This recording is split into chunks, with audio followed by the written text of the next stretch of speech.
Really excited that Mark was interested in having a follow-up webinar for our conference this year, because we're really hoping that this gives you an opportunity to share with us maybe some of the takeaways that you had and ways that you were able to implement some of what Mark shared with us.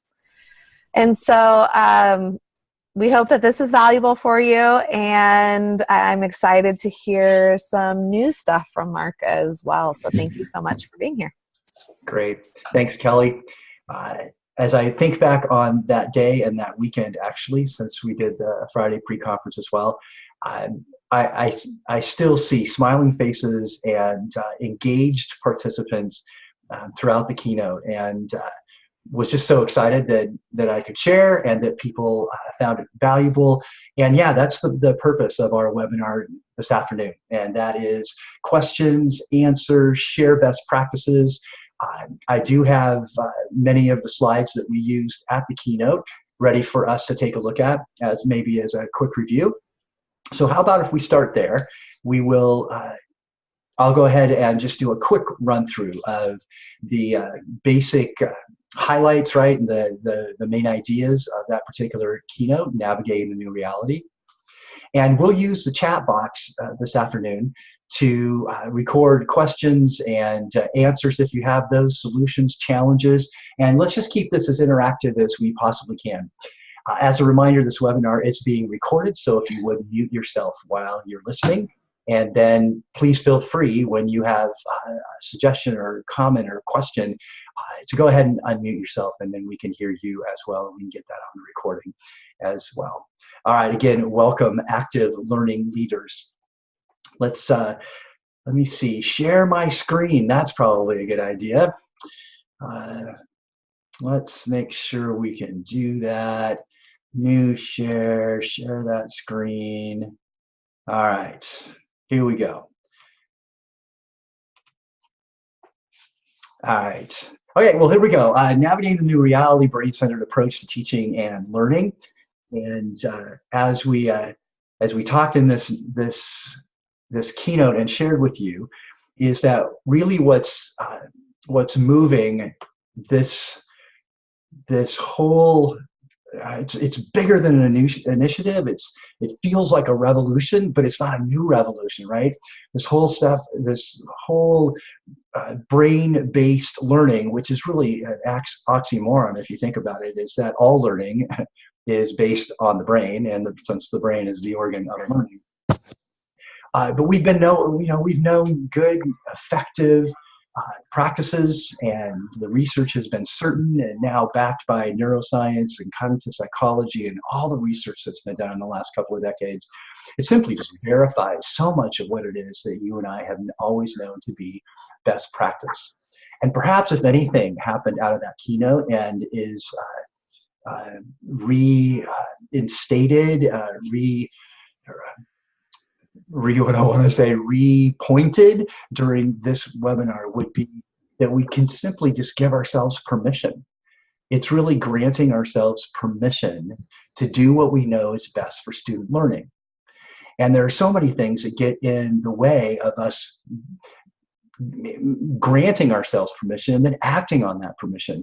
One of it is that it's just our own sense of being uncomfortable, or it's not familiar, right? We want to do things that are comfortable for us, that is familiar, where we know we're going to get the result that we've always gotten. And yet for some of us, we're really not getting the results that we're hoping to be getting. And other things that get in our way are just the facial expressions of our students, the body language of our students, possibly even comments. So we take in all this sensory input, if you will, and possibly even our colleagues, right? They look at us, they talk about us, they're wondering, well, what are you doing? You know, this isn't kindergarten, this is elementary school, this is not high school anymore, this is college. Let's treat people like high cerebral academicians. And I really, my heart this afternoon is that we not only just give ourselves permission, but then we grant ourselves the grace to implement those practices, those methods and models and strategies that we know will engage our students and will increase their learning. interesting. My son Tate is a second semester freshman at Palomar. And I was just asking him today, I'd been gone on a 20-day business trip, and speaking with him this afternoon, I said, so how are classes going? And so, of course, he gives me the rundown, right? And the place that he gets most animated with the topic, or the course that he gets most animated, is actually his psychology course. And the thing that captivates Tate about his psychology professor, faculty member, instructor, is how after, what is it, like, I think this guy's been teaching like 20 years or something, this type of course or whatever, is what captivates Tate is his, he didn't use this word, but it's childlike wonder about his subject. The guy is animated. He, although tangential, often in his comments, it always has some sort of connection. And the animation that this gentleman uses, the phrases, the expressions he uses, his hands, his little gestures, and then his stories that he uses to make the psychological principles he's teaching relevant to students. The way he engages students with questions and then honoring that they participate, all of those things, right, are what keeps students engaged. And what's fascinating to me is that captures Tate's attention. And so much so that it is like the highlight of his day.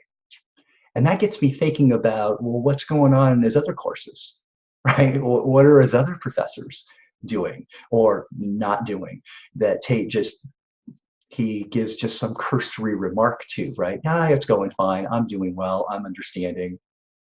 But this particular class keeps getting his attention.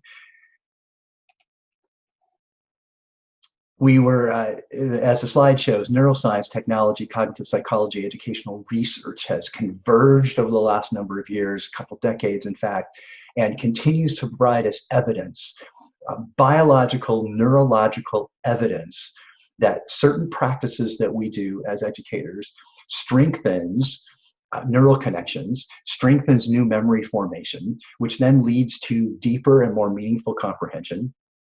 It allows then our students to recall better because they have more memory tags attached to the content that we're teaching. And then over time, that moves into long-term potentiation or long-term memory. And it's so nice to know that we can make intentional decisions about how we teach, the construct of our learning experiences, and the way in which we engage with learners. It's satisfying to know, right? To say that this is based on research. And then when you layer on John Hattie and his team's findings from the meta-analysis now of nearly 1,400 research studies about those strategies and models and ways of interacting with students and constructing learning, of those 1,400 studies that they've done, keeps coming back to high engagement, things that are meaningful and relevant. It brings us then to this new perspective, and as the keynote was all about, was there are guiding principles. So regardless of what strategy you might use, because some strategies look really good on me, and some strategies look really good on you. And you look at a strategy, look good on me, and say, no way would I ever do something like that. And I might look at you and what you do with students and go, there's no way I'm using that strategy. And yet, if we come back to what are the guiding principles that really inform us about what we need to be doing with our students, then the conversation is no longer about, what strategy are you using and what strategy I'm using. Because when we stay on the strategy conversation, then it allows people to say, I'm not going to use that strategy, or see, that strategy doesn't work, or that will never work for my students, or you don't understand my content and the students that I teach, and you don't understand that strategy won't have any weight. Whatever the version of the strategy, if it's grounded on these 9 principles, then we know it's going to have an impact. we did that clock face little activity, and I could tell as soon as I launched off on that activity, there was about half the group that was just looking at me like, what are we doing? Keynotes, the guy's supposed to stand behind the podium. He's supposed to be really still. He's supposed to have a bunch of PowerPoint slides. And so what is this guy doing moving all around the room? And it wasn't but number 3, where more and more people were being engaged. And it encouraged me, and also it validated that even as adults, we want to be involved. We want to be engaged. And yeah, it may feel silly at first because we're not used to using hand motions or inflecting our voice or turning to our partner and talking to them, asking them questions or reviewing something. Yeah, it's a little bit uncomfortable, but deep down inside, we really do want to participate as fully as possible, because learning is really a full contact sport, if you think of it that way. This led us to the conclusion we actually do have amazing brains. They are constructed, have been built to help us not just survive in our world, but to thrive in our world. We don't want to just make it through our existence as human beings. We actually want to understand what's happening and then even contribute and add value to our environment, to the people we interact with, to the fields in which we study, to the advancements of technology and medicine for the care of other people. That is what we desire as human beings.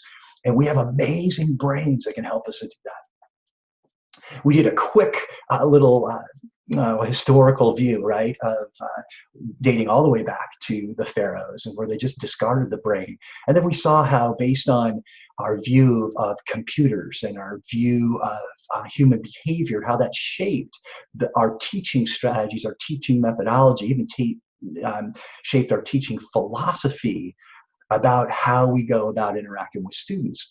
And so it made a lot of sense back 10, 20, 30, 40, 50, 60 years ago, that the way in which we interacted with people was just simply, I have something to give you, I'm going to give it to you, you're going to imprint it somehow into that computer we call your brain, and we're just going to push a bunch of buttons, and it's just all going to come back to us. And I guess that worked for a while, because we do have amazing brains. We survived that kind of teaching and learning environment. And we were also wanting to produce people who did just jobs. So we just wanted them to do what they were told and do it really well, and so we could produce what we needed to produce. 1990s, well, 70s and 80s brought us some new research for the triune brain, split brain behavior, hemisphericity, triune brain, captured our attention in the early 90s. And I don't know if you know this, but President Bush back in the 1990s actually declared that the decade of the 90s would be the decade of the brain. That unleashed millions and millions of dollars into research to study what could be known as like the great universe inside of our heads. So plasticity came about, and our brains are malleable, that even though as young there are these windows, there's these developmental stages where certain concepts or certain abilities can be nurtured more effectively, more efficiently during certain stages. But it doesn't mean that because I missed the creativity windows, or I missed the early years where language acquisition was so simple and so easy, and where I could have learned 4 languages simultaneously, doesn't mean we can't do that now. It's just that our brains just develops over time, and we've used portions of our brains to focus on other things we thought were really important. But our brains have this plasticity to them. They're malleable. And the good news about that, I don't know about for you, but I've had a few of those lessons in my 36 years of being in education. I've had a few lessons in presentations and workshops that, man, there were parts of it just didn't go well. And I am so glad that the participants and that our learners have brains that are malleable, because that means I could do it over, right? I could go back the next day and clean it up somehow, or do a better job of teaching that third step and solving that equation, or getting the fact right. That's good news, but it does not in any way give us the excuse, right? That, well, I just didn't do a very good job today, so I'm sorry, students, come back tomorrow and, maybe it'll be better. It in no way gives us that kind of excuse or right to not do our very, very best every time we're constructing and delivering our lessons. And then that led us to our present understanding of the brain. And the brain is really more like this jungle rainforest, right? It is a symbiotic, interconnected network of associative relationships, basically meaning that our entire brain is active all the time. There are times when it is diminished in its activity so that other portions of the brain can be embellished, if you will, or enriched. We know that to be true. We know about sleep cycles. We know that our brains go through about 90-minute cycles of the way in which energy is moved up and down the brain, front and back to the brain. But that to me creates this wonder, right? This curiosity about if that is the way our brains are, and that they do have this symbiotic, interconnected network. Then what can I do as the instructor, as the learning leader in my classroom? What can I do? What more can I do? How amazing this brain is, that what if we just did just that much better in the words that we choose when we're teaching? What if we just did one thing better in the way we used our voice, or maybe our gestures?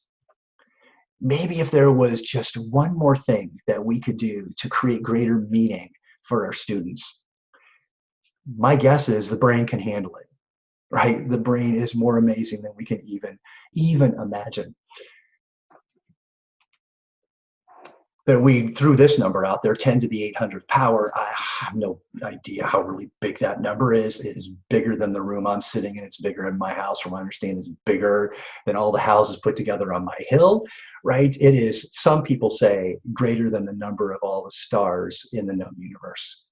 However big that number is, if that even is partially true, then indeed we have amazing brains. And our students have amazing brains as well. Our task then, as learning leaders, is to do everything we possibly can to align what we say, what we do, how we design our learning, the way we interact with our students, the way they interact with each other and with the content. It is really our professional obligation that we do the very, very best we can. And always, as learners ourselves, be seeking what is just one more thing I could do to help my students to learn better. There's a distinction between responsibility and accountability. Although you and I are not responsible for our students' learning, we are 100% accountable, because our students count on us. They have the ability to count on us, that when they come to class, that they are going to learn, that they're going to be enriched, that their mind is going to be tweaked in some way, their thoughts are going to be challenged, their perception of themselves and what's possible is going to be challenged as well. And they're counting on us to do that. Now, their behaviors, right? The little act that they play, okay, that might be something else. I firmly believe that that's just conditioned behavior over 12 years of going through school, where although they may have had 1, 2, 3, 4, half dozen teachers who were keen and intentional about their design of learning and the delivery of that learning, but overall, we conditioned them to just pretty much just be still, sit down, do what you're supposed to do, capture this information the best you can. And to those who can catch it, you're going to do really well. And for those of you who struggle, well, I'll put you on my prayer list, right? So by the time we get them in community college and they're young adults, it doesn't surprise me that their behavior shows up, their attitude shows up in a certain way. But let's not ever let their behavior and their attitude and their facial expressions, let's don't ever let that be the determining factor on the way in which we relate to them, the way in which we get connected with them. That brings us to that the brain is not designed for instruction, that kind of rote memory, linear, sequential just do it by the numbers kind of instruction. We know that although our brains can handle it, that's not the way in which the brain is designed, because it is this jungle of steaming interconnectedness, right? And our brain is designed for survival. And it does it through lots of different ways: discovery, inquiry, solution finding, experimentation. We call all of those things, right? When we say, what is learning? We say, well, it's making connections. We say it's a transformation of thought. It's a rewiring of the brain, if you look at it just from a simple biological definition of learning.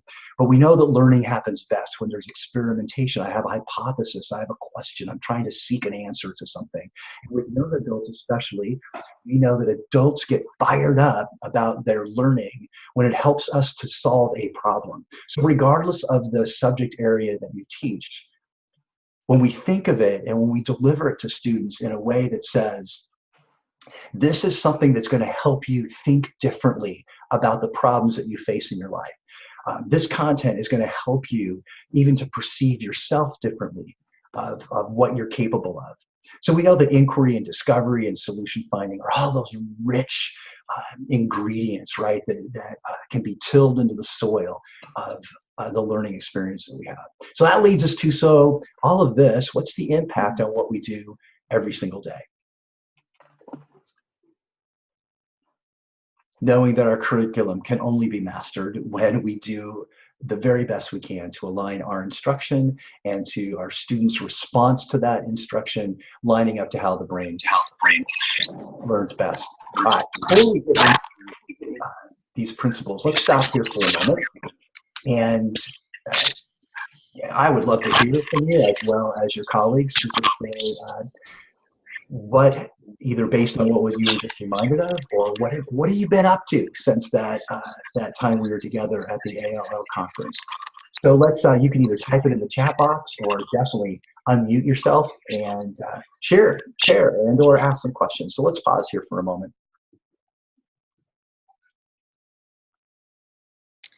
Hi, Mark. Can you hear me? It's Melissa. I can, Melissa. Welcome. Hi. I just want to say, I'm sure you're already aware, because I was told you were invited, that the three of the Marines that came with me to the conference are going to be doing their own, let's say, train the trainer approach to the pre-conference workshop. A lot of the material presented on Friday, they were super ecstatic about it, and they're going to be presenting that on March 12th to the rest of our staff. So they're super excited to have you. They announced that on a staff meeting on Wednesday. So they were really, really excited, and they continually told me that this is the kind of stuff that connects all the dots to why we do what we do. So I just really want to say, thank you. And Candace, again, I'll send you a formal invite, but we would love to, have anyone just kind of see how we're trying to present this material and this content to people who don't have very much of a teaching background. So it's going to be very foundational, but again, my staff, they don't have teaching backgrounds. They don't have a lot of teaching experience. So I'm really excited to see how they receive it. Yes, that's very exciting. I did get that email while I was out on the road, and I was just jumped at it. It's like, wow, what are you doing? Well, first of all, it's bold and courageous, right? To take brand new learning, or at least a different version of what you knew to be true, and then to pull that together in a way that makes sense to you, and then to share that with colleagues. I'm all over that. So yeah, I've got that on my calendar, and I plan on being there. And please know that I'm there as a participant. I'm there as a learner myself. I'd love to hear what they learned from it, how they translate it, and how they make that so useful for other people. So thank you, Melissa, and your team, for that invitation and for doing something at that level of implementation. It's going to be very exciting. Thank you, Mark. Yeah. Other questions, comments? I'll even take a rebuttal, an argument. I'm game for anything this afternoon.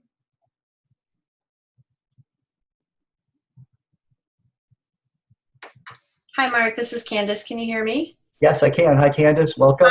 Hi, Melissa. Hi, everybody. So one of the things that I took away, it was again from, I guess, the Friday workshop that you had done, was that talk about the theory, the model, the rehearsal, the feedback, and this idea of how we can not only make changes in our classroom, but with our colleagues in our own like committee meetings to make them more effective, feel like we're problem solving and taking action. And so myself and a couple of other colleagues have been sort of brainstorming about what we can do maybe next fall before we start the semester with some kind of like a workshop or retreat or something like that for committee members, where we approach it in a very different way than we've approached our meetings before. And so that's what I took away. Awesome. I was just going to pull that up. Obviously, I'm not going to be able to do it right at the moment, but I was going to pull up that little diagram. So as a reminder, in fact, Candace, why don't you, if you don't mind, just give us the 60-second version of that. You talked about theory, model, rehearsal, and feedback. And Right. for those people who want a visual, if you can imagine, since it's the time of the Olympics, right?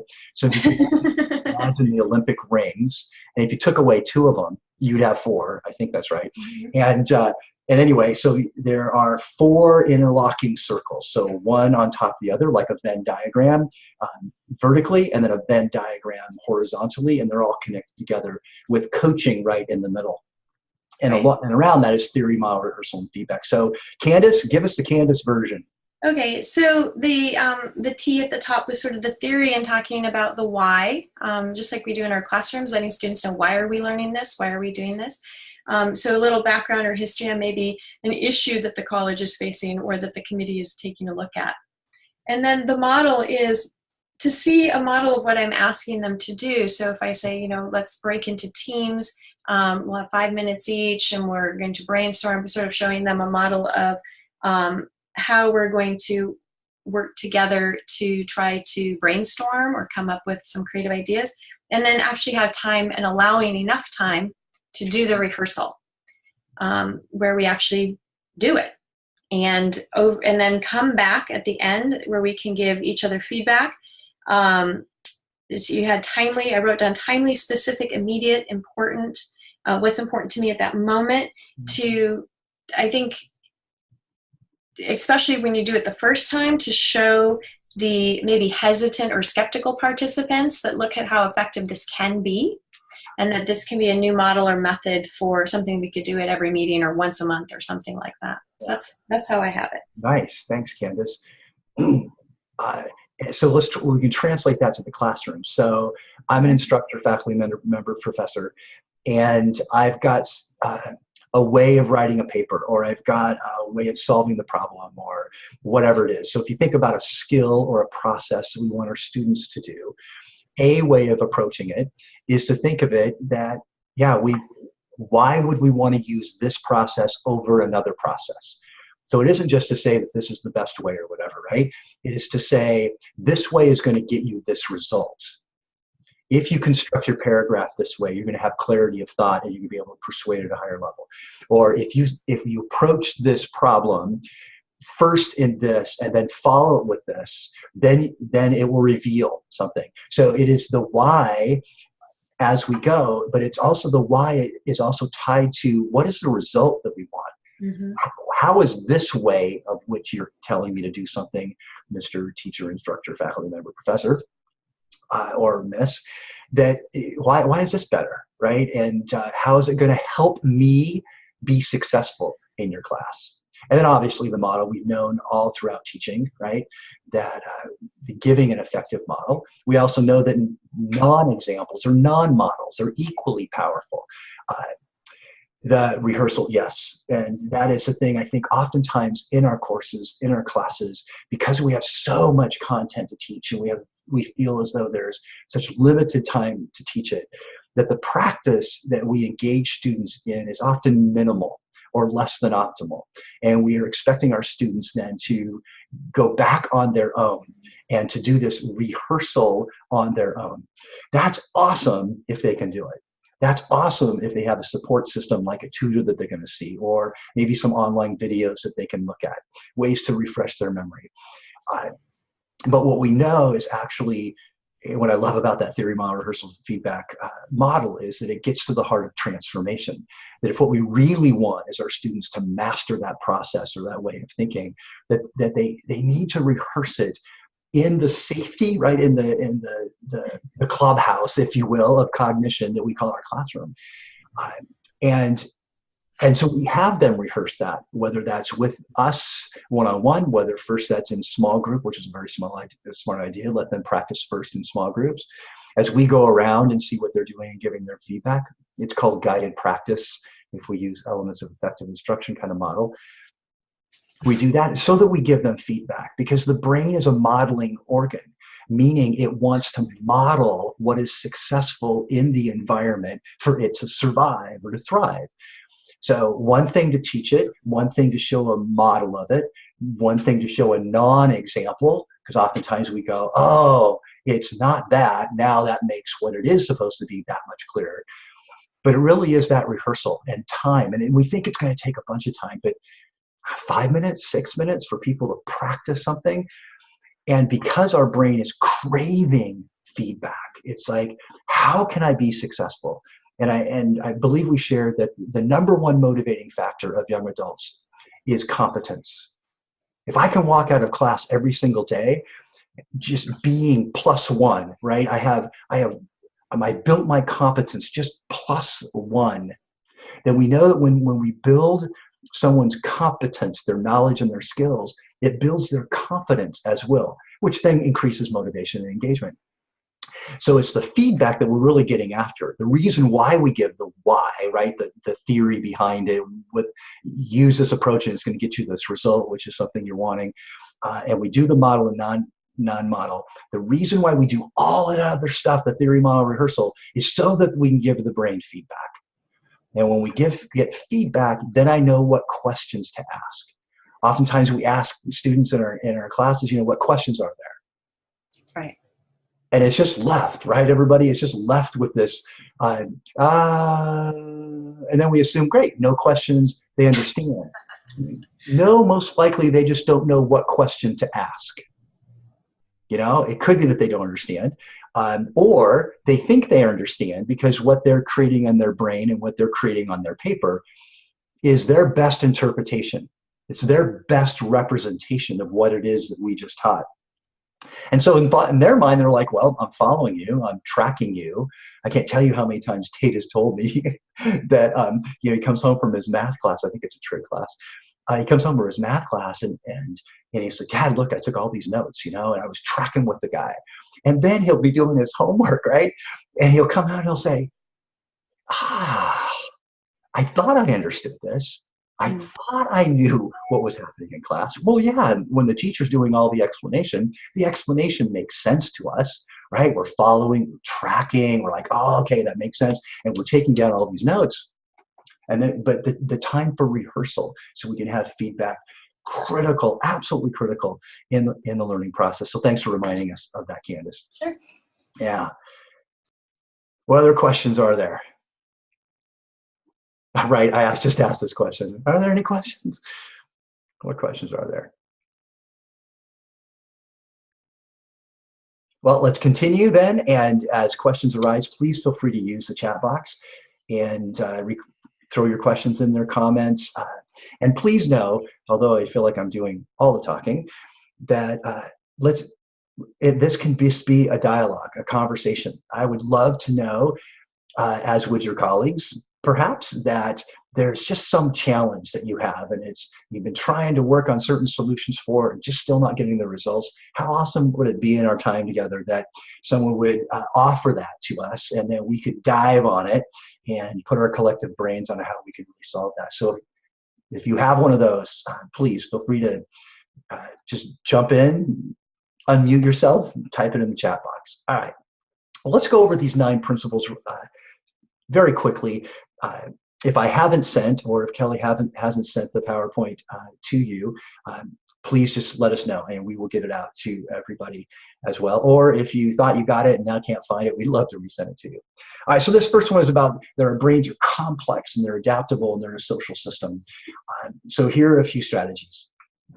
displaying, here's what's up about colorful charts and pictures and posters. And I know that for many of us in the community college and the university setting, the room is not ours, right? It's not the classroom we teach in all the time.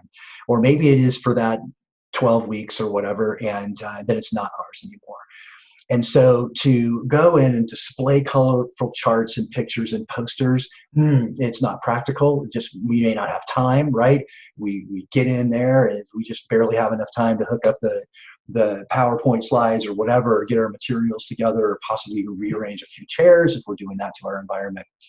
But here's what happens, and even if it was one or two icons that represent the big themes and concepts in your course, and it could just be a laminated poster or something that could just get thrown up on the wall. Of the brain's natural learning systems, and I didn't talk at all about the 6 brain's natural learning systems. One of them is called implicit, I-M-P-L-I-C-I-T, the implicit learning system. These learning systems, by the way, are biologically, they are genetically hardwired as a human species into our brain. One of those is implicit, meaning that because our brains are so amazing, it is always bringing in through peripheral perception, right? These non-conscious cues that we get is always bringing in input, sensory input. The good news is we have a reticular activating system that helps to sort out those things. Otherwise, our brains would just be so inundated by all the stimuli coming in that we'd just be blowing circuits all the time. So because meaning is one of those ingredients that help us to focus on what in the environment, what we want to pay attention to. Case in point, or an example, right now, notice the temperature around you. Now, for many of us, for the last half hour or so, we weren't even paying attention to it, right? It wasn't on our radar, but the truth is it is on our radar, and that input comes in. So anything through peripheral vision, whether it's even like, what do I want to say, an affirmation saying, like math becomes easier with every problem I solve. Like just a statement like that on a poster, on the wall. It's just as students are glancing around and noticing, they may not even really be consciously attending to it, but we know that it has an impact. It implicitly has an impact on the neural connections that are created in our brains. So that's why colorful charts and posters and pictures are so powerful. The other thing about pictures, along with our content, is because our brain thinks in images. Now, I know when I say that, people say, oh, you know, there's like these crystal clear pictures and images. No, it isn't images like that, like we see a photo all the time in our brain, but it's an image, meaning that it's sensory, it's visually, it's some visual perception we have of something. So if we said apple, some people can just instantly see a red apple or a green apple or whatever. I say banana, it's got a certain shape and it's yellow, and okay, we got that. But when we get to concepts like democracy, we get to, oh my goodness, anything in quantum physics. I'll just say anything in quantum physics. But even these ethereal, these hard to grasp abstract concepts, if it's somehow we can have a metaphor or a simile, then we know that a picture is worth 1,000 words, and that the associations that our brain will make because we use metaphor, because we show pictures, because we use similes, can just help and to strengthen the amount of neural connections that are needed to form those new memories, and then to solidify them so we can recall them more easily. Anytime we can have a simulation, a field trip, a project, anytime my writing teacher can read to me writing, and read it in a way that's expressive, and so I get the nuance of the words that are being said. Anytime I can be involved in a project, yes, by myself, but we know the social construct of learning, which is the social learning system, is one of those other 6, the brain's natural learning systems. Projects get us to engage with one another, right? Field trips bring the reality. I was just reading an article the other day highlighting how one school is using VR, virtual reality. They went ahead and actually purchased class sets of those of that technology and literally taking students on field trips. They didn't have a whole bunch of money to pack kids up and, take them to a different part of the state or put them on an airplane to go to the Capitol, whatever. But with that level of technology, there's so much we can do to bring it to the classroom. Group problem solving, and the problems that we have students solve, they need to be worth solving, right? And have some sense of meaning to it. All right. I'm going to pause for a moment as I get to each one of these so that if you do have a question for greater clarity, or even want to check out, hey, this is something I do in my classroom. Does that align with this particular principle that we're talking about? Please feel free. So I'll stop for just a moment, see if anybody's got a comment, suggestion, question. All right.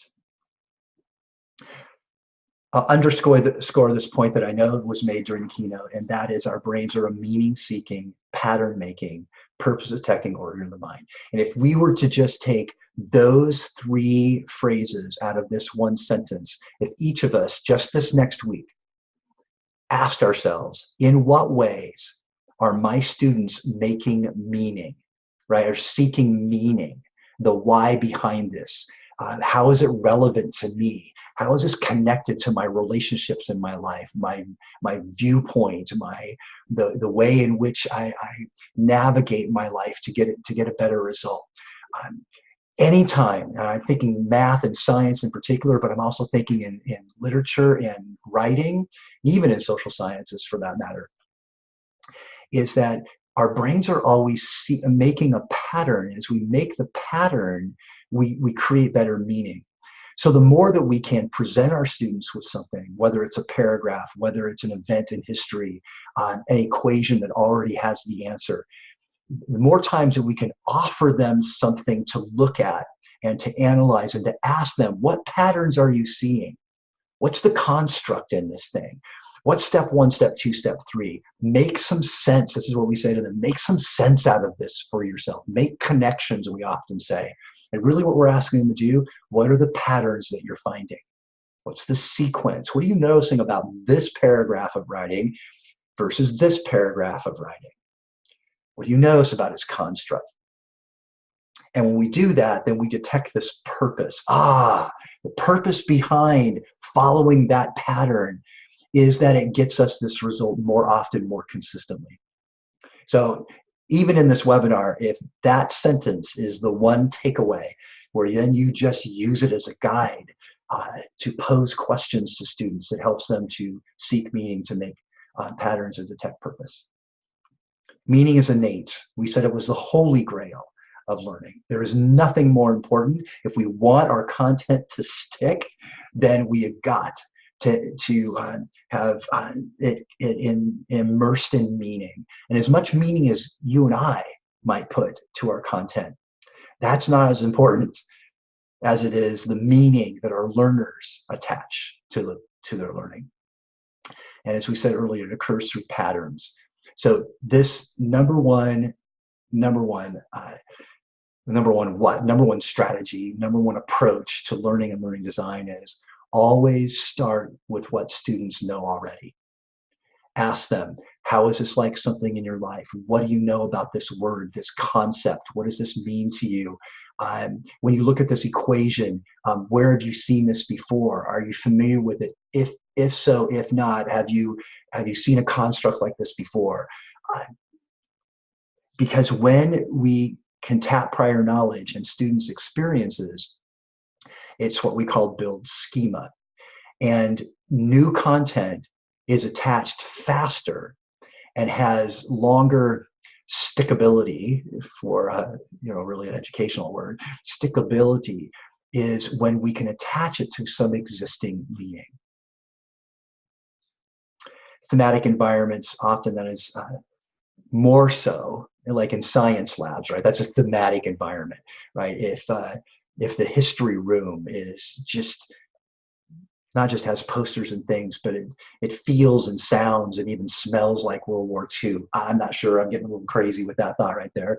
But we often see this in elementary schools, right? Where there's thematic environments because I have control over my learning environment. Multiple strategies. they talk, they write, they sing, they motion.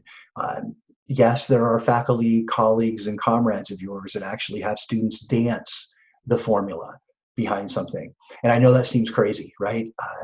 Yet the invitation is there. And even if you invited it and you showed the dance behind the equation or with the equation to help remember mx plus b over square root of something, and there was some rap or something that went with that, yeah, they may not participate. But what I do know will happen is in their brain, they're going to watch it, they're going to look at it, and even though they might be saying, there is no way I am going to chant that thing, clap my hands, stand up and dance, I'm not going to do that. In their brain, we know that in order for me to not do something, I have to understand what it is. So I might be looking at you shaking my head, but in my brain, it's being encoded. And at least in watching it. And I may not do it in front of class, and I may not do it in front of you there in class. There's a possibility I might do it at home. I just might do it at home with me in my room, with my books and my studies. Anytime we can let the learner teach. There was a workshop I went to, and there were like micro lessons. I think was maybe the phrase. Mini lection, something like that, where students were given a portion of curriculum. It may not be the deep, sophisticated stuff that has really important nuances, but at least it's information that at first sight, at first glance, they can get their hands around, can present that to their classmates, to everybody else. Powerful way of teaching. All right, so number one has to do with complex and adaptable and social constructs of learning. Number two is about meaning is innate and occurs through patterning. What comments, questions do you have? Lecturette, thank you very much, Sarah. Yes, a lecturette. Yeah, what comments or questions do you have at this point? What is something you're doing that's an example of this? Hi, Mark. This is Sarah. Hi, Sarah. Can you hear me okay? I can. So I just kind of along the lines of the singing and dancing sort of thing. I could probably still remember most of the 9 that we talked about in the keynote, with a lot of the 3 foot by 3 foot by 3 foot and the patting the urn and all that. And so I have tried to start to add different hand motions or standing in different parts of the room. Okay. Especially was trying this with, I teach geology and oceanography. Okay. So we just covered plate tectonics a week or 2 ago. So when we were talking about convergent plate boundaries and subduction, I kind of had a lot of, I kept going like this, and I'd stand in one sort of side of the room. And then we were talking about divergent boundaries, we'd be going like this. And I did notice when we had reviews later, even the people who never talk in the back, because I have 60 students. Wow, and sometimes in the back of the room, I'd be seeing people, going like this, like this. And, it seems like some of the hand gestures. And I think maybe also the standing in different parts of the room. I felt like when we were trying to remember your 9 things, I was completely associating where you were standing with what it was. Yes. And anyway, so I think some of the sort of, not dancing, but maybe hand jiving seems to be helping some. So. Yeah, absolutely. Absolutely. Body memory is one of the strongest memories we have. Our skin and our body is largest organs, right? The more we can get muscle memory, we know that in sports, we know that in acting, we know that in music. It's all about muscle memory. So if we can attach those major concepts, those important key vocabulary words to some sort of emotion, smart idea. The other technique you did, it has quite a few different names. Visual paragraphing is one name to that strategy. For example, if there are 4 steps to something, if the teacher just simply moved from, let me see, it would be from the students left to right. So it's because that's how we read, left to right, from the students left to right. If we just stood in just one spot and said, this is step number 1, we multiply, and then you just take a step to the right, and this is division, and just did visual paragraphing, how powerful that is, because it helps to create a different way for the brain to look at that information. Location memory is another name for that as well. We underestimate its power. And it's so simple, so simple. Now, I I'm going to guess that there are people, just like I was when I first got introduced to this idea of using scenes around the faith clock, or using motion, or telling stories that had embedded the vocabulary. When I was first introduced to that, I was thinking, I am not that creative. There is no way. Besides not being creative, I don't even have the time. Even if I was creative, I don't have the time to sit and make that stuff up. All right, kids have amazing brains, right? Our students have amazing brains. You come up with one. You come up with one for the first one. And then you teach them, right? You teach them how to do what we just did. You know, I just created this little story, this little scene, right? About social, complex, adaptable social system, right? And so I was thinking, complex, it's complex. I just made a word association. That's all I did, a word association. Complex, not even a word association, complex. Oh, sports are played in complexes, right? Oh, okay, so that was easy. So then I thought about sports. I thought sports, well, let's do basketball because that's high energy, right? So let's do this basketball game. And what if the hoop was adjustable? That's a silly idea, but what if? And then I got to thinking, what's the other key word in that concept for number one? It's social.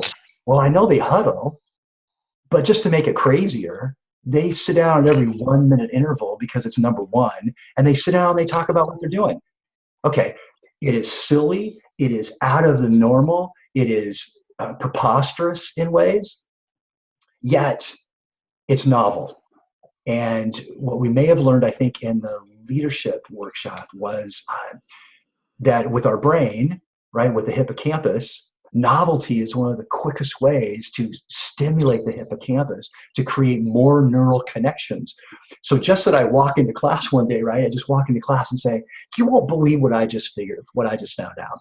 I found out there's this basketball team and they play in this place called the Complex, and they're actually known as the Brains.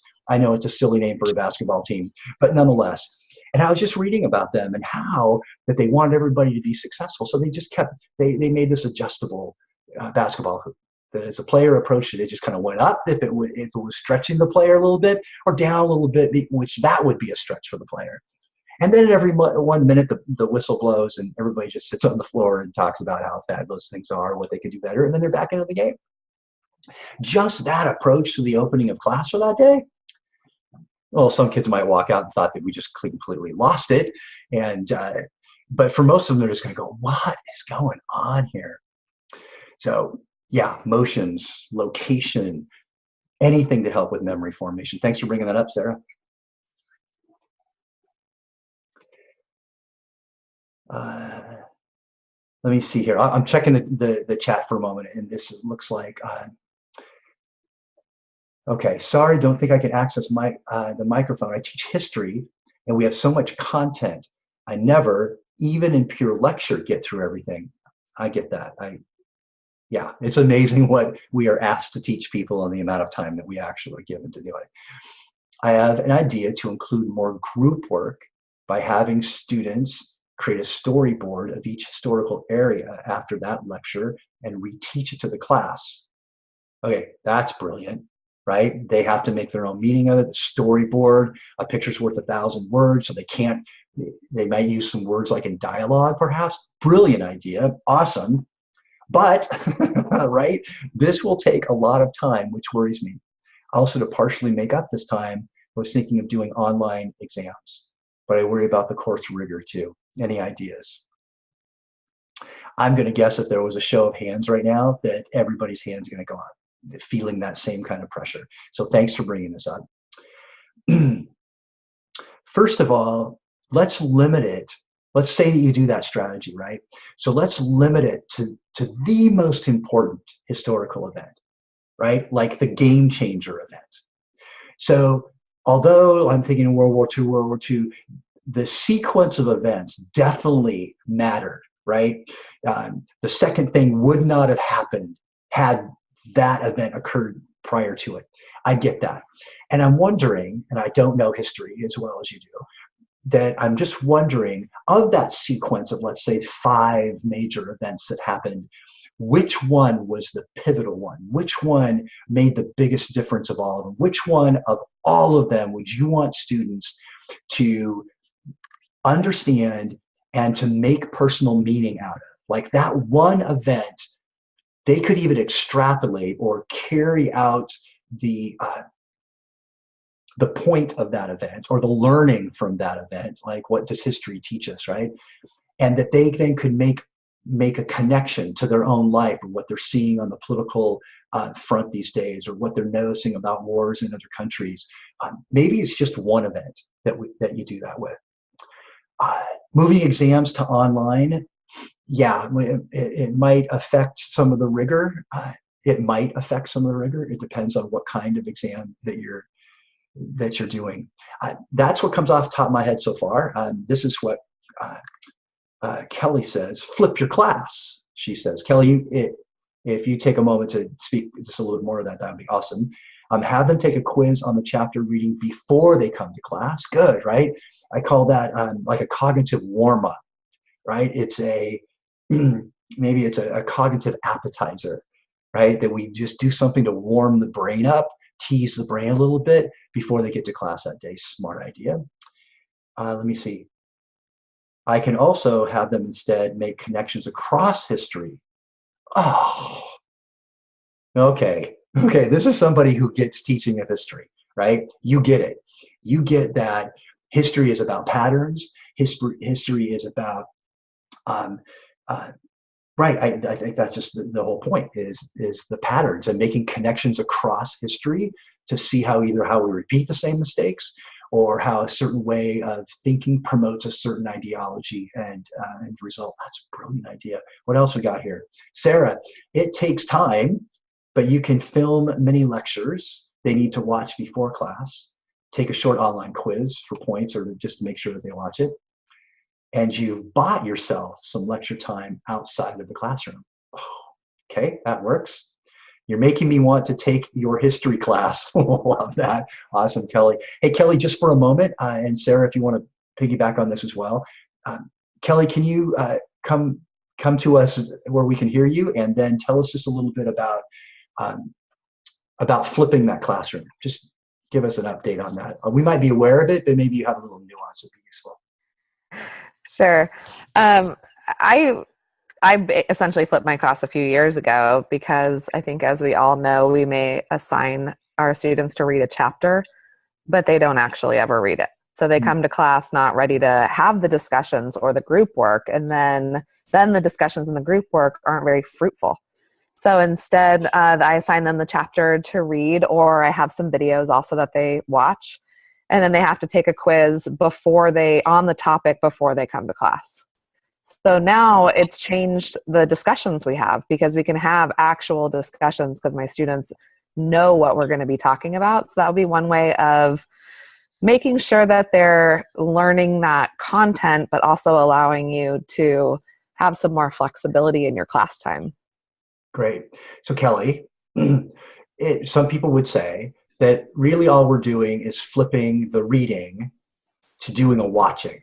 Right. So I'm going to play a little bit the flip side of this argument, and to say, and there's still kids who won't do it. Right. It doesn't matter if it's a video or not a video, or reading or not a video reading, or whatever, your pretty face on the video, right, or not. Like they're just going to go, and kids still don't do it. So Kelly, what have you noticed about the number of students who come ready, first, and second of all, what would you suggest doing, or are you doing at those beginning moments of class that would solidify people's learning if they did it, or at least get people on board? Well, I like that you said that, because I've actually bounced back and forth with having them do the quiz through the LMS, through Canvas, and they could do it as homework. And then the last couple semesters, rather than doing that, because I was having problems with that. I mean, if a student's not going to do their homework, they're not doing their homework, or they didn't have time. And instead, I do a 10-question quiz using a student response system at the very beginning of class. Okay. And so that gets them coming to class on time, which is good. And then that also records their participation in class. So there's no subjective rating of participation. It's more objective. They're there, they're doing a quiz, they're getting points. Okay. And then I'm able to then take their responses, and their responses help me to drive the rest of the class session, because I'm able to see what do they really understand, what do they not understand. And if they're in class, they really can't get out of taking the quiz. Got it. Yeah, that makes a lot of sense. All right. Like the mini ideas. Thank you, by the way, Kelly. Sarah, you want to add something to that? I just was going to make sure I gave credit to that idea of the pre-class videos. Was actually an idea I picked up at the conference last month. I feel that I'm forgetting the name of the chemistry professor, but similar boat where we never have enough time to get through all of this material. And then an additional problem is you may be able to you may have a very strict plan or timeline of what you want to cover that day, and then you end up having a great discussion. And the last thing I want to do is start shutting down really good questions the students ask, and then you get even more behind. So far I've only done one of these, deployed one of these videos, because it does take time of, setting up if you're going to film, if you're going to be showing slides, or if you're just doing a video of yourself and getting it posted and making a little quiz. But the one that I did on geologic time seemed to go pretty well, and it seemed like most all of the students did the little quiz and were ready to go. But I also don't know how much of that was the novelty thing that you were just talking about. If you did those every week, would people start to kind of treat it like reading and not always get to it? Or, so I'm working on a second one. This one's for oceanography, and we'll see how this goes. But I liked the first one, so it seems to work really well for this chemistry professor. He has a whole YouTube channel and everything that he's just making public to everybody. Yeah, nice. Thanks, Sarah. Yeah, yes, it does take time on the front end. It does. And lesson planning takes time on the front end, right? So anything we can do to help our kids access the content before they get to us warms up the brain. And again, our job is we are not responsible for student learning, right? They make their own choices, right? Hence the word responsibility. Every individual has the ability to make a response, to make a choice. And we are 100% accountable to do everything that we know that we can do to help our students learn. That way, we take us out of the blame game, if you will. The more I know that I'm doing my very best for my students, the less likely they're going to come back at me and make it my fault why they didn't learn, why they didn't get the grade they wanted to. And from my worldview on this whole teaching learning thing is that I want to do everything I possibly can, so it puts the onus on the student, right? So that the only logical, the only ethical, the only moral choice to make in our classes is to choose to learn it. Because it's such an invite, because it's novel, not all the time, but sometimes, and that we've done everything we can. And I believe that students know that when we do that. I don't think we ever have to say, you won't believe how much hard work I put into making this class fun and engaging and meaningful. I don't know if we ever have to go there. Maybe it might be useful every once in a while, but I don't know if we need to. Students know. Students know when we put in the time. They know when we care about the quality of their learning and not just that they show up. So yeah, thank you everybody for those ideas. Spot on. Let's see, Candace, I also flip the class, and then when we get back to class, I throw a ball around the room to encourage students to participate in the review discussion. So it's random, which encourages students to come prepared, and they know they will do this with every chapter that they have. Awesome. Okay. All right. Well, we're doing good. We're about an hour into this, hour and a couple of minutes, and I want to be respectful of our time. We're going to move through these remaining main principles, and let's continue this kind of conversation. 4. This is where I was speaking earlier about the implicit learning. The brain's natural learning system called implicit. This underscores that our brain simultaneously perceives and creates parts and wholes. Actually, it attaches something else what I just said, but that should do nothing else for us than to raise the curiosity and the wonder about the brains that we help to shape is that those brains are simultaneously perceiving and creating parts and wholes, which goes back to the importance of reminding ourselves that in our ability to help ourselves remember our memory formation, we have concept maps. For example, fruit. Fruit is a concept map. We have individual meaning maps based on how we have interacted with a broader concept called fruit. So as soon as I said fruit, many of you instantly thought of your favorite fruit or the one that you're most attracted to, right? Some people thought apple or kumquat or kumquat, that's an interesting one, a banana or strawberry or blueberries or whatever it is. That's our meaning making of the concept of fruit. We do that with every concept, whether it's multiplication or democracy, whether it's mole in chemistry. It doesn't matter what the concept is, we attach personal meaning to that. The power of that in learning is the better job that we do in creating this global overview or the concept. Oftentimes in history we do that. We're going to learn more about how people approach freedom, or maybe in geography the concept is movement, right? How do human beings move across the planet, or how does the movement of the planet affect the way in which human beings move on the planet? That could be a concept, right? Something larger than the discrete fact or the formula that we're teaching for the day. That opens up myriads of neural pathways in our brains, of which then we take those individual pieces of information and start attaching it so we can make meaning for ourselves. So we do want to sequence the steps, and I know our brain is not designed for instruction, yet sequence is part of patterning. Sequence the steps for mastering the material. What's the pattern? And then always in class, alternating between the big picture and the details. Oftentimes, what we say at the beginning of class is, class, remember, right? Students, remember the last time we were together, we talked about blank, and it usually is a concept, right, or a topic. And then after that, we follow it with either a quick little review ourselves, or we ask students to look in their notes and find out the 3 or 4 things and tell it with a neighbor, and then we call them. However you decide to do that. But we start with that big picture. What's also useful to do is starting with the big picture and always reminding students what the end game is. Remember, during this unit, we were studying freedom.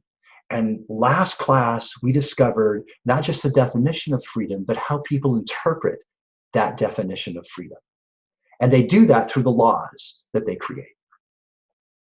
And remember that at the end of this unit, what we're wanting to do is make an application to how are we being responsible citizens in the freedoms that we have in our country. So that's where we're headed. You have a paper to write, or you have a project to do.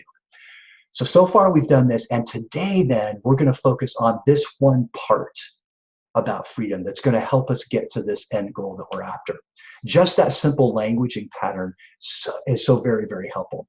In a more micro setting, as you're going through, math comes to mind for just a moment, as you're going through the lesson of math, every time we go into some of those math problems that Tate is doing right now, how many steps? Like a dozen, 2 dozen steps, right? Because once I find that answer, I have to plug it in here and then do these other steps. While we're teaching that, pausing after X number of steps and saying, okay, remember, we're solving for this right now. And therefore, we're doing this sequence of steps. Bring it back to a little bit larger picture so students can keep connecting the ideas and making more sense out of what they're learning. Number 5, this is focused attention and peripheral perception. The implicit, the ability of the brain to take perceptual or peripheral information and access it and bring it into our meaning networks. So displaying content, or just using icons, using pictures to present concepts, as we've said before. Focused attention.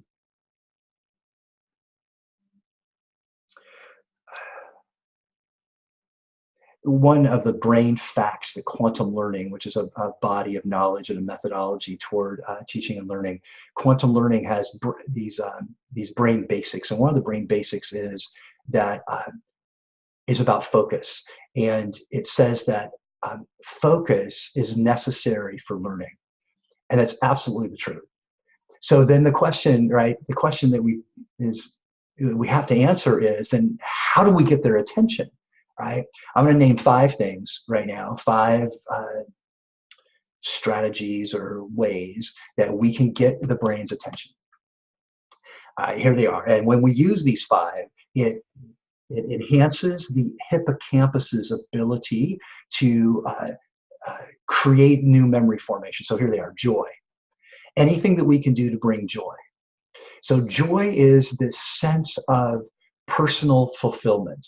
Right? I get this joy like, I got this. And I know that I got this because I accomplished this little thing. So joy is one of them. Excitement, whether that's our excitement for the topic or getting them to just be even a little bit curious about something, helps to focus attention. Anticipation, creating anticipation. Sometimes teachers will say, well, if you thought today's lesson was awesome, wait till next week. Or if you thought the experiment we did this time, wait till next time, because that experiment is going to uncover the unknown possible. I'm totally making that part up, but you understand, right? About this idea of creating a sense of anticipation helps to focus the brain. Anticipation, pleasure. Pleasure is that personal satisfaction I get. It's this visceral sense that I get that I'm accomplishing something. So joy is the accomplishment, but pleasure is the act of doing well in the middle of it. So hearing the teacher say to me, you're getting this, you're on the right track, even though I'm halfway through the problem, is a way of building my sense of pleasure about what it is I'm doing. Myself, even stopping for a moment and saying to myself, I think I'm getting this. Or if I'm working with partners and a partner, I can say to my partner, hey, we're getting this, we're understanding this, right? Are all ways of building pleasure. And then JEAPN is novelty. Anything out of the ordinary. Just anything out of the ordinary is novelty.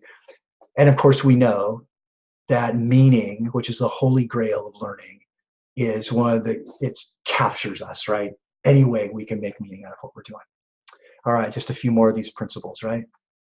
Number 6, facts and skills remember best when embedded in contextual memory. So, Sarah, I always believe it was you was talking about using the body motions and locations, right, around contextual memory, that it's in story form somehow, that it's in the context of my class, it's in the context of my interactions with the people around me, it's in the context of this teacher. Again, I'll go back to psychology and Tate. There is something about this teacher's personality that it creates this context for learning. Yes, it's his. This seems to be insatiable curiosity about psychology and the human mind and human development, that he approaches every concept with this childlike wonder almost, and poses these questions that gets kids to go, I never thought about that before. It's set in this story, and I'm just going to keep coming back to story. The storyboard idea, for example, in history makes a whole lot of sense. But what if if kids storyboarded the chemistry equation, right? What if they did that? What if I don't know if we did this, maybe we did in the keynote, called an expert interview, when we stood up and somebody was Einstein and somebody was Da Vinci. Maybe we did it in the pre-conference workshop.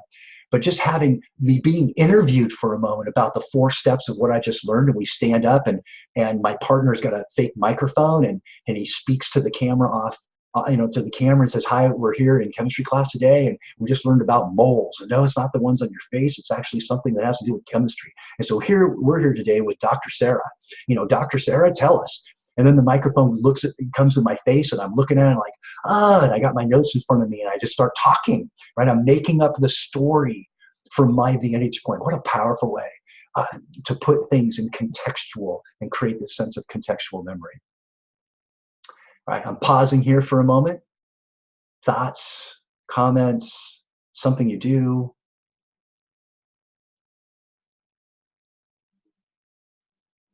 All right. I have something. Go ahead. So just from listening to you talk, I got inspired when you were talking about adding in music or doing anything to like all the senses. That's how I sort of took that slide. And so I teach a screenwriting class, and oftentimes I'll have them do free writing exercises. And I thought it would be interesting while they're doing something with their characters, developing character bios, to play a music track in the background, but to change it up. So maybe every 30 seconds the music changes. Wow. To see if they have a different experience with their character based on the music in the background, almost like a soundtrack to the movie. Cool. So I'm gonna try that. I got that from listening to you talk. Okay, well, right. It inspired me. I mean, imagine a music without soundtrack. Mm-hmm. A movie without soundtrack. It's like exactly. I don't know. I probably have a good experience if the acting was amazing and the scenery and the setting was just like, oh, wow, just visually appealing. Okay, you bet. Am I going to get meaning out of it? Absolutely. But they add music for a reason, right? Evokes emotion. Mm-hmm. Yeah, something like that. What? Okay, that works. All right. And then, so how do I incorporate music into the class?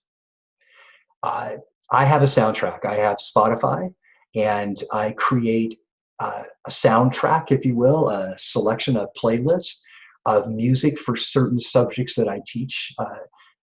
More importantly, in the workshops that I do or the keynotes that I deliver, or even in the trainings that I do. I just was in Atlanta working with 15 national level trainers with the Skills USA organization, and was training them on how to be better facilitators, right? And better givers of workshops. And there is music that is played when they do reflections and writings. There is a style of music that I play that brings them into the room after a break. There's music that I play, and it's just on my little playlist, and I just turn around, it's on my phone, I just click it when I need it, when they get up and move to a group or move from a group back to their chairs. Just mostly non-lyrical music. And of course, we know the power of Baroque music and classical music, especially when students are studying or writing. The thing about music, because of so many kids having auditory sensitivities, that if we do play Baroque music, for example, for studying or reviewing in the classroom or while they're reading and taking notes, whatever that might be, it's played barely perceptive, barely audible. So it would be before the students get there, you stand in the middle of the room, and wherever the speaker is, you stand in the middle of the room and you dial that volume down until where you have to concentrate for just a moment to hear it. What the research shows, it's not so much that it's heard, the music, but it's perceived.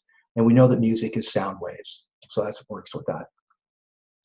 All right, incorporating music. There are some teachers that I know that designate a DJ.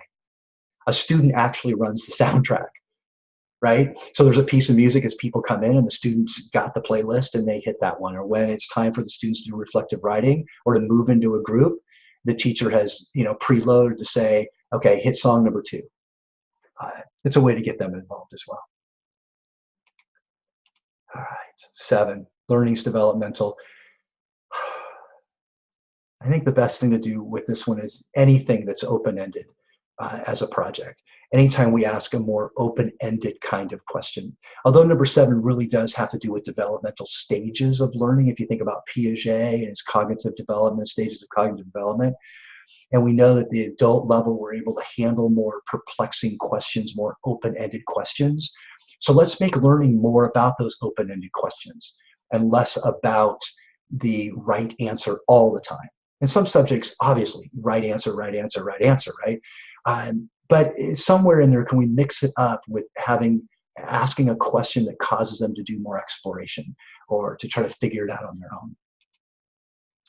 Number 8, this is a whole hour-long piece just in and of itself. The brain, the amygdala, the hippocampus. The amygdala, when it senses fear, anxiety, stress, or threat. FAST is the way I remember that: fear, anxiety, stress, and threat. It experiences that, perceived or real, begins to cloud the brain's ability to think at higher levels. Those 5 things that I share with you, JEAPN, those, I call it JEAPN, those factors enhance the hippocampus, which is the center of memory formation and short-term memory development. So that all things that we do, and by the way, everything you and I say, everything you and I do in class has one of 2 impacts. It either propels learning or it distracts from learning. There is no middle ground, ever, ever. Our intonation, the questions, the words we use. Some people even go into what we wear and the expressions on our face and our gestures. Everything either propels learning or it distracts from learning. The tone of which we interact with students. Somebody asked me, I was actually in Kuala Lumpur in Malaysia about 2.5 weeks ago, working with 21 lead teachers with a couple schools that we've got going over there. And I was, and this high school teacher asked me, she said, well, you know, because we were talking about home court advantage, right? And the importance of building rapport with kids and making it safe. And she said, well, I use sarcasm. And I paused for about that long, and I just looked at her and I said, just explain to me a little bit more what you mean by sarcasm. And so she gave me this scenario where she made this comment to the student, like, oh yeah, like that's the right answer. And I paused for about that long again, hoping that she might get the point of my pause. And she said, well, you know, my kids are okay with it. And I just explored with her for a moment that what if the kid wasn't okay? Like, even though they may have laughed out loud with us, that maybe they weren't okay. And how much more powerful would our communication be with the people that we are helping to learn? How much more powerful would it be if everything that came out of our mouth was truth? If everything that came out of our mouth was respectful? If everything that came out of our mouth was honest? How much more powerful would that be? And are there other ways, and there are, to build rapport with kids? Because that environment, that atmosphere that we create, it must be a place where our learners feel safe, where they feel supported, where they feel that they belong, and that their contribution is valued. It's those 4 things. They feel safe psychologically, emotionally, so they can take cognitive risks. They feel that they can belong. I belong here. This is my group of people that I'm working with. It's my team, my tribe. Safety, support, belonging, support, that they know that everything that comes out of the teacher's mouth, everything that comes out of the students around me, that comes out of their mouth, their attitude, their very being, is that of support, that we want everybody to win. This is our home court advantage of being here together. And that what I say, my questions, even my mistakes, my wrong answers, they're valued, right? And they're respected. This number 8 is huge in learning, especially in public settings, right? Where we just get the kids that we get, and it is really up to us, and we get the students that we get. It really is up to us to create within every class period this sense that we are in this together, and this is a safe place for us to learn. It'll take some time for students, because some students just get jaded. They've had 12 years of being put down or sarcastically spoken to, or classmates, the teacher let classmates berate their classmates. It's so they've been conditioned, right, to hold back and to hold tight and not participate. But anything we can do to create this place so that learning can be enhanced by challenge, because if we really want the brain to access these higher level regions of thinking, we know that those midsection of the brain, the limbic section of the brain, where the amygdala and the hippocampus are, where it's the seat of emotion, we've got to take care of our kids. Maslow talked about that, right? The self-actualization can only be taken care of when these other factors are being taken. Yes, food and clothing, but the psychological factors as well, right? I get a little amped up about this because it is within our control as teachers, as learning leaders, to create these environments where learning can really thrive. And then with number 9 is that every brain is unique. It is absolutely a miracle, and I use that word on purpose. It is a miracle that you and I can actually teach more than one brain at a time, if you really think about it. Because every brain is unique. Every brain is unique with every passing day. My brain is different today than it was yesterday because of the experiences I had, how I interacted with people, my own emotions, what I saw, what I felt, what I said, what I heard. It's different. And it is absolutely mind-blowing to me that we can put anything more than one student with one teacher and have effective instruction happening and having great levels of learning happening. That is just amazing to me. But it is to remind us that every individual we work with is unique. They have their own story. They have their own way of making meaning.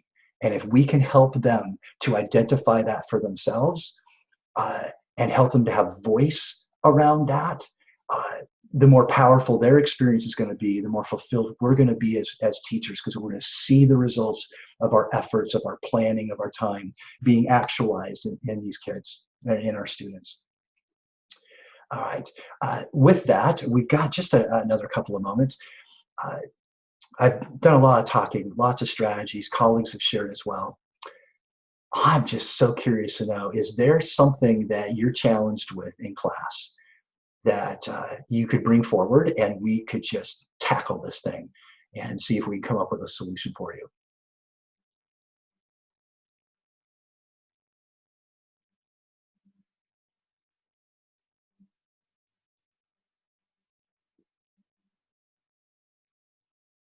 I'll take your silence as everything is hunky-dory, that life is wonderful and students are learning at high levels. And I know I'm being a little bit facetious with that, and didn't really mean to come out like that, but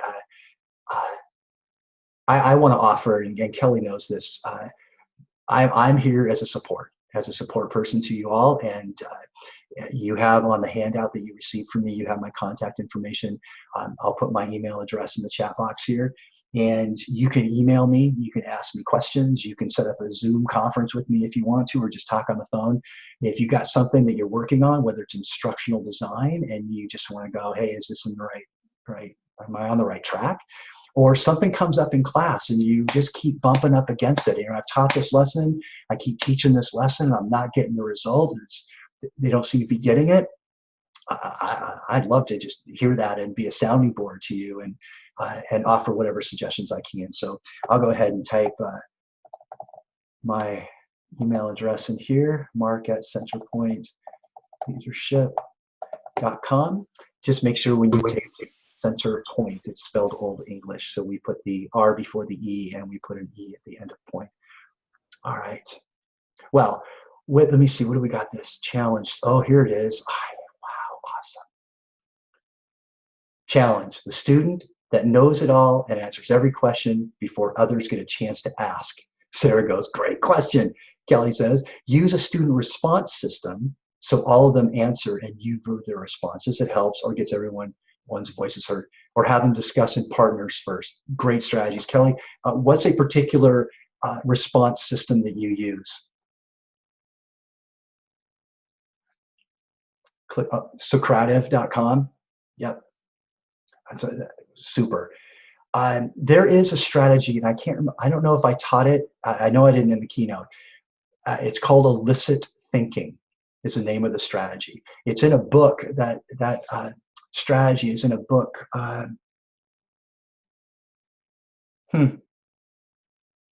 Might be in the quantum teaching book, and it might be in the strategies for great teaching book. Either one of those you can find on Amazon. But basically, here's the really quick part of it. All right, I'll teach it to you really quick. It's called illicit thinking, and there's 4 parts to it. PAWE, right? PAWE, that's the 4. And when teachers use this protocol in asking questions, it diminishes the blurting out response, and also conditions everyone to think and because they know they're going to get called on. So here it is, PAWE. P is prompt. First thing we do is we do a quick little review of whatever it is we just taught before we ask the question. Now, illicit thinking is best used on questions of significance. Like asking students what's 3 times 5, I wouldn't use this strategy, right? Because we're just looking for instant recall. But if it is on what was Churchill's guiding principle when he made his decisions, let's say it's that. And although it might be rote memory, it's going to take a little bit longer time because it's going to require some thought, right? And more than just 1 or 2 words. So prompt, so do a quick little review. Second, now we ask the question, and we ask the question without stating a student's name. Lots of reasons for that. The one primary reason is because as soon as we put a student's name to the question, that student's brain goes on freeze, and everybody else's brain is thanking God and their mother that their name isn't the name they just heard, which means they just check out, right? So we don't attach a name at the beginning of the question or at the end of the question. And then the W stands for wait. And I know you know about wait time. 3 to 5 seconds, take a big, deep cleansing breath, whatever you need to do, but just simply wait. Now, I know I know, right? That's when they blurt out, right? We do this quick little review. We prompt their brain, puts everybody's brain on the same page. Then we ask the question without anybody's name. And as soon as we ask the question, somebody blurts out, okay, I have a solution for that. I'll get to that in just a moment.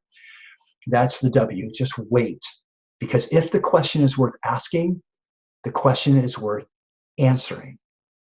And if it's worth answering, we want to give the brain enough time to formulate its thought and put that into words. PAWE. E is elicit. Now we call names. Now we go around the room and say so-and-so, so-and-so, so-and-so. All right, that's the short version of that strategy. And when we insert between the prompt and the ask, so right after we did the review and just before we ask the question, here's the phrase we use. Be ready when I call on you. That puts a protocol in place. It sets the norm. It sets the expectation. Now, not everybody's going to follow it, and that's perfectly okay. So in just my closing moment here, so let's say I'm going to ask the question, what are the 4 parts of illicit thinking? I'm going to start it with, we have just uncovered 4 parts of the strategy called illicit thinking. And those 4 parts, one starts with a P, another an A, a W, and an E. Be ready when I call on you to name the 4 parts of illicit thinking. Let's say that beloved student of ours, right? We appreciate their contribution and says they just blurt out. We simply look at them and we can just say, thank you. Or you can say, be ready when I call on you. You could just remind them of that. It doesn't solve it all the time, but it does give us a protocol and sets an expectations with students about how I'm going to help you with the question I'm about ready to ask you. And the protocol is be ready when I call on you. All right. Another idea. Oh, I love these ideas. It's great. Put them in groups. Each person gets a number. After you ask the question, give them a few minutes to discuss as a group. And then you call out a group number and a person number who has to respond. Oh. You can draw the group and person numbers randomly from a bowl or something, maybe popsicle sticks, or I've even seen playing cards being used like that. Okay, great idea. Great idea. All right, everybody. That was a brief overview of the 9 principles that we introduced at the keynote, Navigating the New Reality. Brought a few more distinctions that I hope, and maybe just some reminders, important reminders about the important work that we do, and that the more intentional we are in the design and delivery of learning experiences for our students, the better that they're going to learn it. And we're going to feel much more fulfilled about the results that we see, but more importantly, our students are going to feel more fulfilled because they get the results that they're wanting as well. Thank you, everybody, for your time during this. Again, my email's there, and if you want to connect with me, that would be awesome. Enjoy the rest of your semester. Enjoy being a learner, a leader of active learning. All right, everybody, we'll catch you next time.